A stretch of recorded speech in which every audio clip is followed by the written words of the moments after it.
Today at the Pollywog Cabin, I'll be using some old school taxidermy techniques to mount this alligator. And you already know, the Pollywog Cabin, don't miss.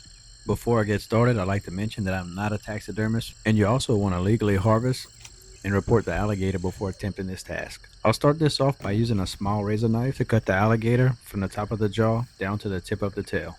I'll also cut crossways down to each foot, stopping around 2 inches before I get to the foot. Now I'll continue to skin the hide from the alligator meat, while trying to leave as little meat on the hide as possible. On the legs, I'll pull the skin all the way down to the nails of the alligator, then cut with some scissors. While I was working on this alligator, Eli was running around the cabin with his dip net catching frogs and crawfish.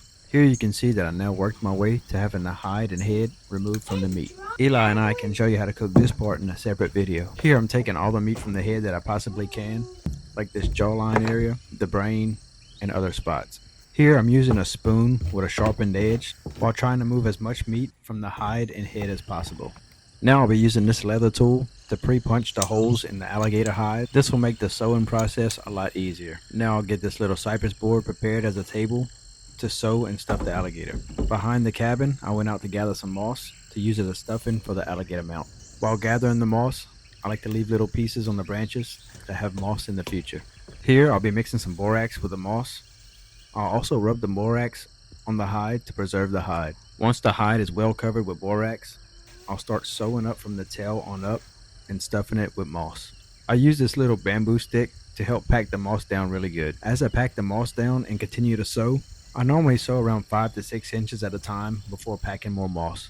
If you didn't notice the change of clothes in my video, this is day 2 of working on the alligator. This whole process takes a lot of focus and patience. And I also thank God allowing me the gift to do these things and share them with y'all. Now we finally made it to the head of the mount, where I ran out of moss and used the old pillow from the cabin. For the eyes, I just used some clay and painted them with a paintbrush. I also injected the alligator with some of this pesticide, just in case there's any bugs left in the moss in the alligator.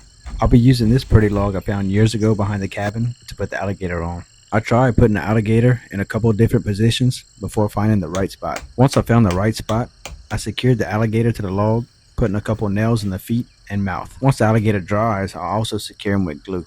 In the mouth of that alligator is going to be some of that Pollywog Cabin Cajun seasoning.